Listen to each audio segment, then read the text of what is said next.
They kicked me out of Mom's anniversary party for my cheap clothes.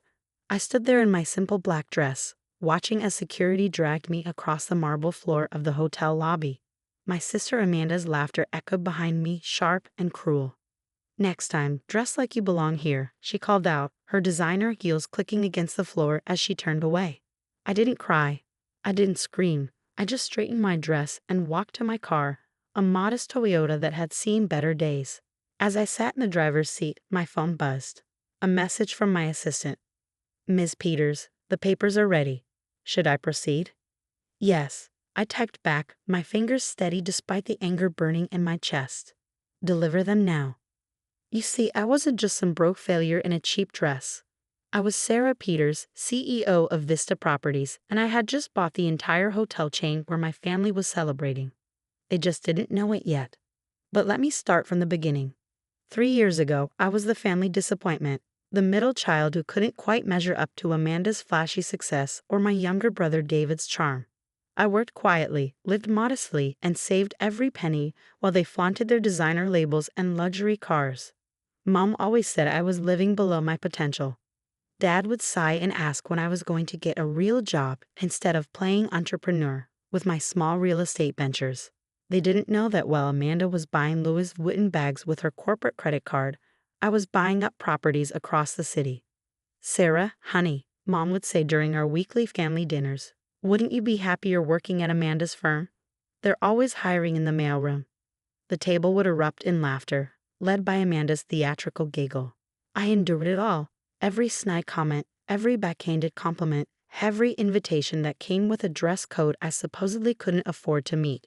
I watched as they praised Amanda for her junior executive position, cooing over her leased BMW and rented luxury apartment. What they didn't know was that I owned the building Amanda lived in.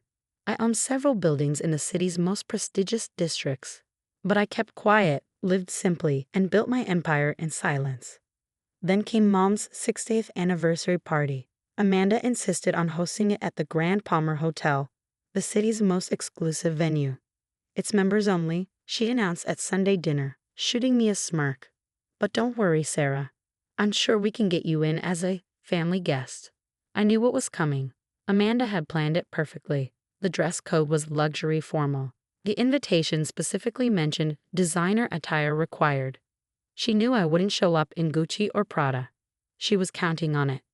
The night of the party, I arrived in my simple black dress, well made, but not designer. The security guard at the door looked at me skeptically, but my name was on the list. I made it as far as the lobby before Amanda spotted me. "Oh my God," she gasped, loud enough for heads to turn. "Sarah, you can't be serious. This is a high-class event. Look at yourself." Mom and Dad appeared behind her, both dressed to the nines. Mom's face fell when she saw me. "Oh, Sarah," she sighed, that familiar disappointment clouding her features. "We were very clear about the dress code." "I'm dressed appropriately," I said calmly. "The dress is clean, professional, and—" "It's embarrassing," Amanda cut in. "You're embarrassing us. This isn't some strip mall office party. There are important people here." "More important than family?" I asked quietly. Dad shifted uncomfortably, but Amanda wasn't finished. "Security," she called out, waving to the uniformed men by the door. "This woman isn't dressed to code. She needs to leave." "I'm your sister," I said, still keeping my voice level. "This is Mom's anniversary." "And you're ruining it," Amanda snapped.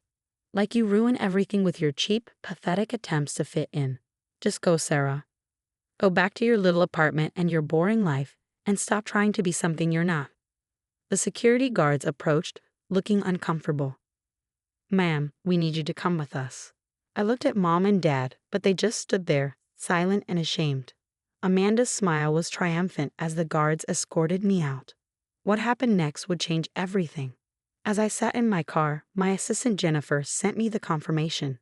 The purchase of Palmer Hotels International had been finalized that morning. I owned it all, every luxury hotel in their chain, including the one my family was standing in. "Deliver the papers," I texted back. "Make sure my sister receives them personally." 20 minutes later, Jennifer walked into the anniversary party. I watched through the security cameras on my phone as she approached my family, elegant in her tailored suit. "Ms. Amanda Peters, Jennifer's voice was professional, cool. I have some documents that require immediate attention. Amanda waved her off, irritated by the interruption. I'm at a private event. Whatever it is can wait until Monday. I'm afraid it can't, Jennifer replied, opening her briefcase. By order of Vista Properties, new owner of Palmer Hotels International, I'm serving you with an eviction notice. You have 30 days to vacate your apartment at 1220 Riverside Drive. The color drained from Amanda's face. What? That's impossible. I have a lease. The building has been sold, Jennifer continued, her voice carrying across the now silent room. The new owner is terminating all current leases. Here's your copy of the notice. You'll see it's signed by our CEO, Sarah Peters. The gasp that went through the room was audible. Mom grabbed Dad's arm for support. Amanda snatched the papers, her hands shaking as she read. This can't be real, she stammered. Sarah? Our Sarah? Yes, Ms. Peters. Sarah Peters has been acquiring properties throughout the city for the past 3 years.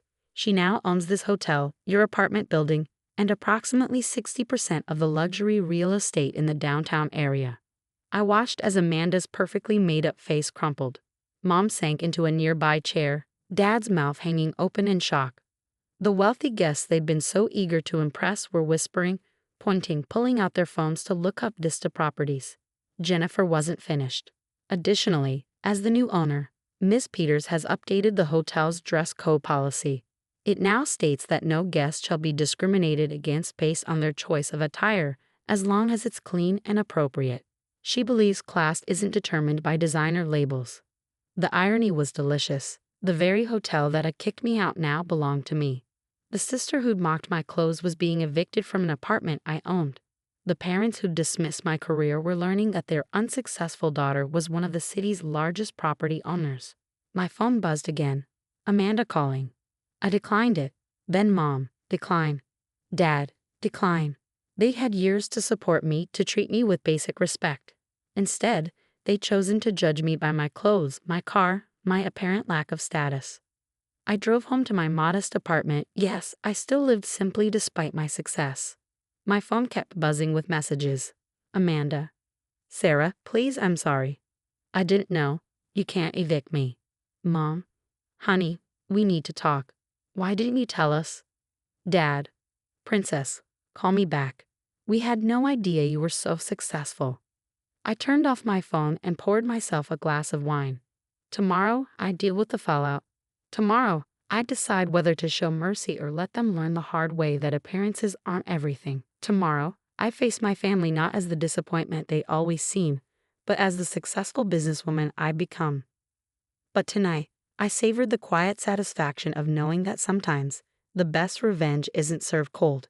It's served with an eviction notice and a lesson in humility. The security cameras showed my family leaving the party early, their celebration ruined by the revelation. Amanda was crying, her mascara running. Mom looked shell-shocked. Dad kept shaking his head, probably calculating just how much his unsuccessful daughter was now worth. As I sipped my wine, I couldn't help but smile. Sometimes the cheap dress wins after all. The next morning, I walked into my office at Vista Properties, a sleek glass building I had acquired 2 years ago. My cheap clothes were actually tailored business attire. Expensive but understated. I never saw the point in flashy labels when quality speaks for itself. Jennifer met me at the elevator. Your family has been calling the office since 6 a.m., she reported, handing me a coffee. Your sister tried to come up, but security stopped her. She's currently in the lobby, refusing to leave. I checked the lobby cameras on my tablet. There was Amanda still in yesterday's designer dress, makeup smeared, looking nothing like the polished executive she claimed to be. The sight should have brought me satisfaction, but instead, I felt the hollow sort of sadness. Send her up, I said finally, but alert security to stay close. Minutes later, Amanda burst into my office, her eyes wild. How could you? She shrieked. How could you hide this from us, from me? I looked at her calmly from behind my desk. Hide what exactly? My success. You never asked about it. You were too busy mocking my lifestyle to notice what I was building. But you let us think you were struggling. You lived in that tiny apartment, drove that old car. I lived within my means and invested wisely, I corrected. Something you might want to learn about. considering your credit card debt. She paled. How did you? I own the building you live in, Amanda. I've seen your rental application, your financial records. 6 maxed out credit cards, late payments on your BMW, barely making rent despite your executive salary. That's private information, she sputtered. And my net worth was private until you decided to humiliate me at Mom's party. I replied. Funny how that works. Amanda collapsed into a chair, her designer purse sliding to the floor. Please, she whispered. Please don't evict me. That building, it's everything. My friends live there. My clients see me there. It's my status. Status? I laughed softly. You mean the status you're financing with debt?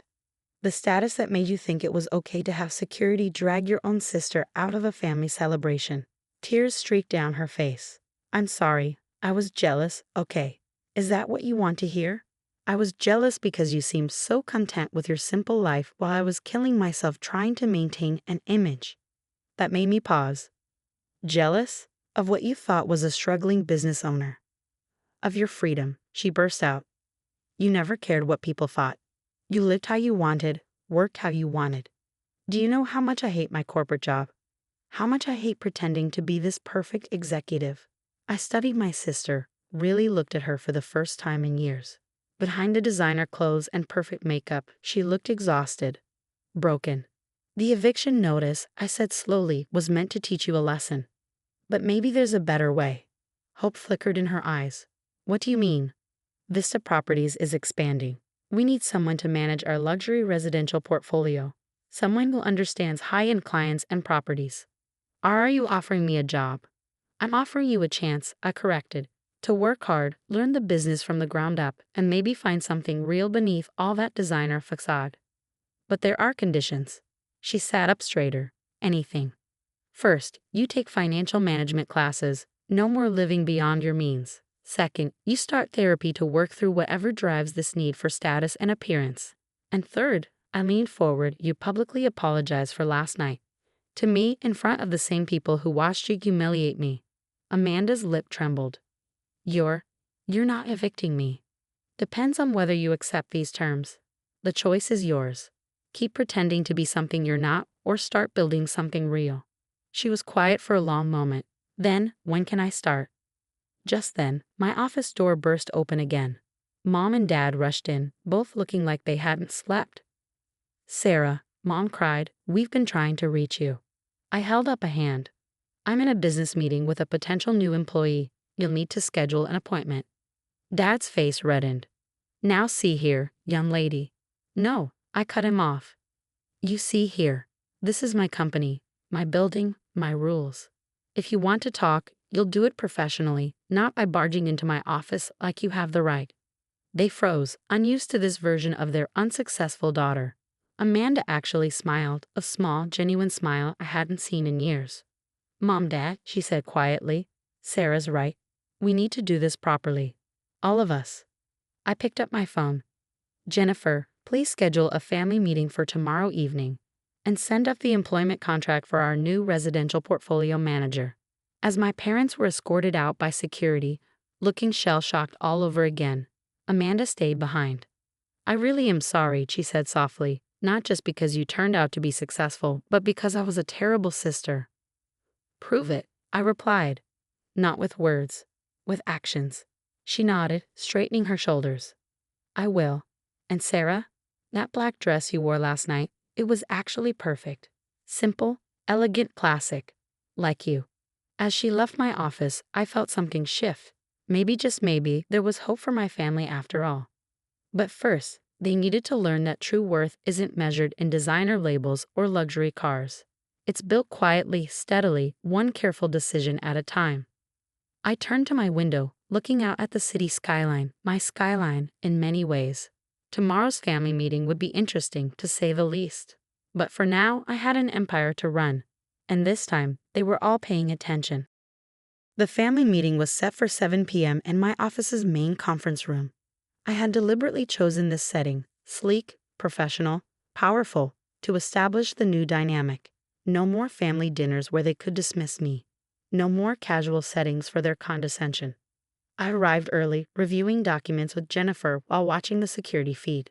Mom and Dad arrived first, both overdressed, as if compensating for something. Mom kept touching her pearl necklace nervously. Dad's eyes widened at the view from the 45th floor. Amanda arrived exactly on time, transformed from yesterday's emotional wreck. She wore a simple blue blazer and tailored pants, expensive but not flashy. She'd been reading the employee handbook I'd given her. "They're all here," Jennifer announced. "Give me 5 minutes, then send them in." I used those minutes to center myself, remembering every dismissive comment, every mockery of my little business, every time they'd made me feel small. But this wasn't about revenge anymore. It was about reconstruction. The door opened. They filed in like chastened schoolchildren, taking seats at the massive conference table. Amanda sat up straight, already adopting a professional demeanor. Mom couldn't stop staring at the awards lining the walls. Industry recognition I'd never mentioned at family dinners. "Thank you for coming," I began, my voice cool and controlled. "We're here to discuss recent events and establish new parameters for our relationship moving forward." "Honey," Mom interrupted, "can't we just talk like family? Like we did at your anniversary party?" I raised an eyebrow. "No, Mom, that dynamic is over. You want it successful. Here it is. This is who I am: CEO, property developer, business owner. Not the family disappointment you could laugh at over dinner." Dad shifted uncomfortably. "Princess, we never meet." "You did." I cut him off. Every comment about my clothes, my car, my lifestyle. Every suggestion that I should beg Amanda for a mailroom job. You meant all of it. You just never imagined it would backfire. Silence fell. Amanda looked at her hands, shame coloring her cheeks. "But," I continued, "I'm willing to build something new. If you're willing to earn it." "Earn it?" Mom's voice trembled. "We're your parents." "Yes, and parenthood isn't a free pass for cruelty. So here's how this works. Amanda has accepted a position with Vista Properties, contingent on meeting certain conditions. She's choosing growth over pride. The question is, what will you choose?" I pressed a button, and Jennifer entered with folders, distributing them to my parents. "Inside, you'll find documentation of every dismissive comment, every instance of mockery, every time you chose status over support. Security footage from the anniversary party. Witness statements from family friends who watched you tear me down for years. And finally, a contract." Dad opened his folder with shaking hands. "A contract? For what?" "For being part of my life moving forward. There are conditions. First, you'll both attend family therapy separately and together. Second, you'll take financial literacy courses. Third, you'll perform community service at homeless shelters and poverty support organizations. Maybe helping people who actually struggle will teach you the empathy you lack." "This is ridiculous," Dad exploded. "We don't need therapy or charity work. We need our daughter back." "Your daughter grew up," I replied calmly. "She built an empire while you were busy criticizing her clothes. Now you get to decide, do you want to be part of that empire, or do you want to cling to your outdated prejudices?" Mom was crying silently, mascara streaking down her cheeks. "We were wrong," she whispered. "So wrong. I see that now." "Seeing isn't enough," I said, gentler now. "You need to understand why you were wrong, why your values were skewed, why you treated your own daughter like she was worthless just because she didn't fit your materialistic ideals." Amanda spoke up, her voice strong. "They need to change, like I'm trying to change. We all got lost in this facade of success, measuring everything by brands and appearances. Sarah was the only one smart enough to see through it." I nodded at my sister, acknowledging her growth. "You have 24 hours to decide. Sign a contract, commit to the conditions, and we can build a new relationship. Refuse, and we maintain a purely professional connection. Tenant to landlord, nothing more." 24 hours? Dad protested. "To decide the future of our family?" "You decided the future of our family in 20 seconds when you watched security drag me out of Mom's party." I reminded him. "I'm giving you more time than you gave me." Standing, I gathered my papers. "Jennifer will show you out. Amanda, stay behind. We have orientation paperwork to complete." As my parents left, looking shell-shocked once again, I caught Mom glancing back. For the first time, I saw something new in her eyes. Not disappointment, not judgment, but respect. Amanda waited until they were gone before speaking. They'll sign, she said confidently. They're terrified of losing you now that they know who you really are. It's not about who I am, I corrected. It's about who they need to become. Real change isn't easy, but it's necessary. Like me taking financial management classes in therapy, she smiled wryly. Exactly like that. Speaking of which, your first therapy appointment is tomorrow at 9 a.m. Don't be late. As I watched Amanda leave for her new office, a small but respectable space where she earned her way up, I felt a weight lifting. This wasn't the ending I'd imagined when I started building my empire in silence. It was better. Because sometimes true success isn't just about proving people wrong. It's about giving them the chance to become right. Jennifer appeared in the doorway. Your next meeting is in 10 minutes. The Palmer Hotel's board is waiting. I straightened my simple but elegant blazer, checked my practical but expensive watch, and smiled. Time to run my empire, on my terms, in my clothes, with my values. The labels didn't matter. The power did. 24 hours passed like a countdown to revolution. At exactly 6:59 p.m., Jennifer brought me 2 sealed envelopes, my parents' responses to the contract. I waited until I was alone to open them. The first was from Mom, her elegant handwriting filling 3 pages. My dearest Sarah, I couldn't sleep last night. I kept thinking about every time I made you feel less than the amazing woman you are. Every dismissive comment, every comparison to Amanda, every time I valued appearance over substance. I was wrong. So terribly wrong. I've already scheduled my first therapy appointment. Your father resisted, but he's agreed to come too. We've also signed up for the financial literacy course at the community college. It's humbling to admit we need these lessons, but perhaps that's exactly what we needed, humility. The contract is signed, not because we're afraid of losing access to your success, but because we want to earn back the right to be your parents. Real parents who support and celebrate their child for who she is, not what she wears or drives. Love, Mom. Dad's letter was shorter, more direct. Sarah, I was an idiot. A proud, stubborn idiot who couldn't see past his own prejudices.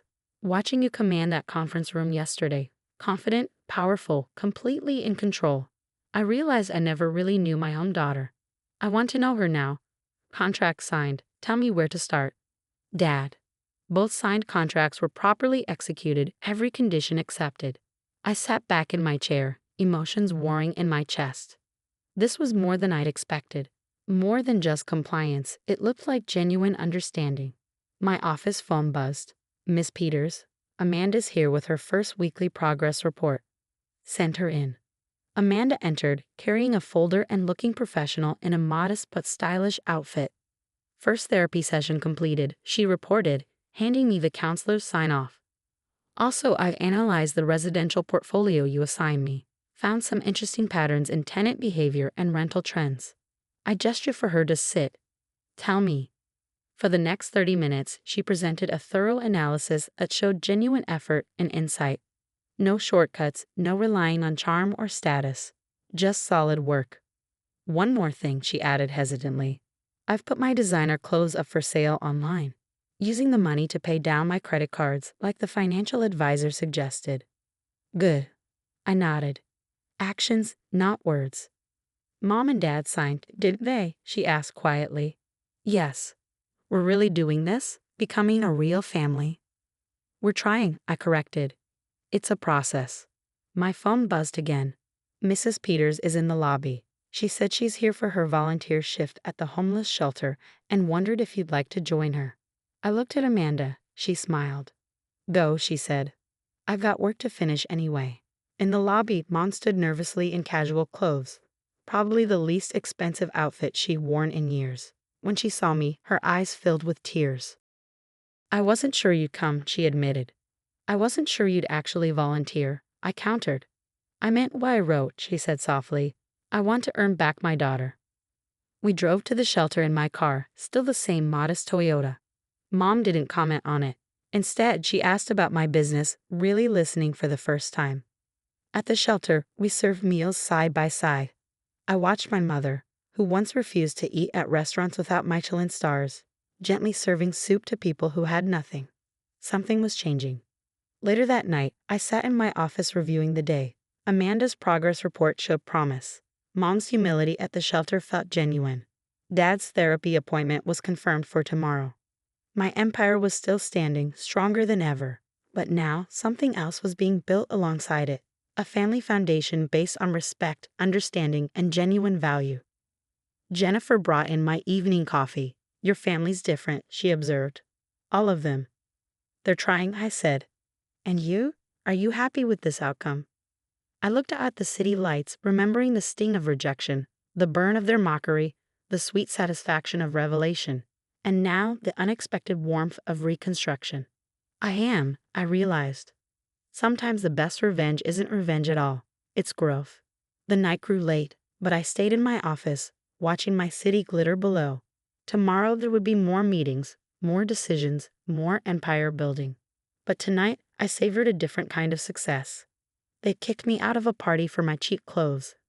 But in doing so, they'd forced open the door to real change. Sometimes being thrown out is just the universe's way of showing you where you truly belong. At your own table, in your own tower, in your own clothes, on your own terms. And if others want to join you there, let them earn their seat.